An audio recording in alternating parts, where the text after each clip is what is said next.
암살자 파스타입니다. 정식 명칭은 파스타 알라사시나고요. 면을 삶지 않고 팬에 구워서 원팬으로 만드는 파스타인데 레시피는 많이 소개되어 있지만 조리법이 생소하다 보니 무작정 따라하면 처음 시도하실 때 은근 실패하기도 쉬워요. 보통 토마토 퓨레나 페이스트에 소금을 넣어서 만들지만 그냥 시판 토마토 소스랑 케찹 두 가지를 넣겠습니다. 맛을 내기 더 쉽습니다. 토마토 소스 밥 숟가락으로 4숟가락 80g, 그리고 토마토 케찹 마찬가지로 80g 1대1로 넣어줍니다. 소금이나 다른 조미료는 안 넣으셔도 됩니다. 폰타나 토마토 소스와 하인츠 케찹 영양 성분입니다. 파스타면 100g 기준이면 나트륨은 대략 1000mg 들어가면 간은 딱 맞습니다. 음식 간을 맞추실 때 라면을 기준으로 삼으면 쉬워요. 국물 있는 면 요리는 2000mg 정도 맞추시면 되고요. 국물이 없는 면 요리는 1000mg 정도로 맞춰주시면 누구나 좋아할 수 있는 가장 대중적인 염도가 나옵니다. 오뚜기 케찹의 경우 하인즈보다 새콤달콤한 맛이 좀 약하고 짠맛과 감칠맛이 좀 더 강한데 양을 조절해야 할 정도로 큰 차이는 아니고 오히려 하인즈와는 다른 나름대로의 맛이 또 있으니까 오뚜기 케찹 쓰셔도 좋습니다. 토마토 소스와 케찹을 잘 섞어주시고 그리고 파스타 겉면 100g 기준 물 500ml를 준비해주세요. 마늘 20g, 취향에 따라 가감하시면 됩니다. 페페론치노 취향껏, 불닭볶음면처럼 강렬한 매운맛으로 먹는 파스타이기 때문에 매운 거 잘 드시는 분들은 좀 넉넉히 준비해주세요. 저는 보통 알리오 올리오 만들 때보다 2배 정도 넣습니다. 조리는 바닥이 넓은 스텐팬이 가장 무난합니다. 무쇠팬에다 하시는 경우도 많습니다. 외국 영상도 그렇고 국내에서도 무쇠팬에다 많이 하시더라고요. 다만 산도와 염도가 있는 소스를 파스타 전분과 함께 눌게 만드는 요리라서 무쇠팬은 조리 끝나고 시즈닝을 다시 해야 됩니다. 그래서 무난하게 스텐팬을 가장 추천드립니다. 마늘 잘 다져서 팬에 넣어주시고요. 페페론치노는 팬 위에서 손으로 그냥 으깨면서 넣어주세요. 장갑 껴서 하셔도 되고 맨손으로 하실 경우에는 으깨신 다음 반드시 비누로 손을 한번 잘 씻어주세요.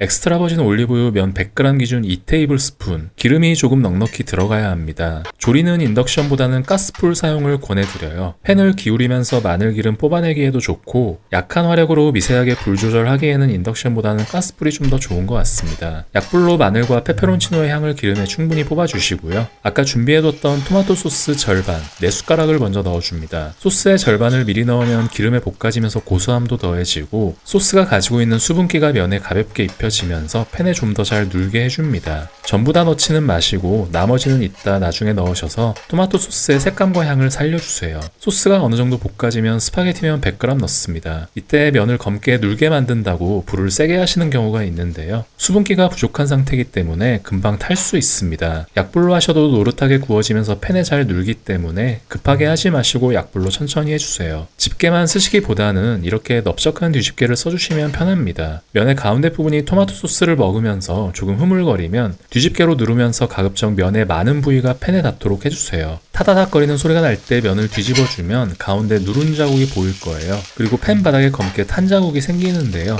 이 그을음을 이따가 물에 녹여줘야 맛있는 파스타가 완성됩니다. 코팅팬이나 무쇠팬은 팬 색상 때문에 이게 잘 확인이 안 돼요. 더욱이 코팅팬은 이렇게 잘 눌지도 않을 뿐더러 눌게 만들고 긁어내면 코팅 손상되니까 쓰지 않으시는 게 좋습니다. 이제 아까 남은 소스에 물을 부어서 그릇을 헹구면서 팬에 조금씩 부어주세요. 물이 들어가면서부터는 중간중간 불을 좀 세게 하셔도 됩니다. 한 번에 물을 다 붓기보다는 조금씩 부으면서 팬 바닥에 계속 눌어붙는 면을 살살 긁어내면서 조리를 하셔야 맛있게 나옵니다. 이때 증발하는 물의 양보다 면에 흡수되는 물의 양이 훨씬 많아요. 불색이나 조리 시간보다는 겉면 100g이 물 500ml를 전부 흡수할 때까지 익혀준다라고 생각하시면 쉽습니다. 가능하면 국물을 남기기보다는 바싹 조리시고 마지막으로 볶음밥 하듯이 팬에 살짝 눌게 해주면서 마무리해주세요. 접시에 옮겨 담아주시고 후추랑 파슬리로 알싸함과 색감을 더해줍니다. 새콤달콤하면서도 강렬한 매운맛과 그리고 면이 꾸덕하면서도 쫀득한 식감이 기존의 파스타들과는 많이 다르니까 이 메뉴는 꼭 한번 만들어 드셔보시기 바랍니다.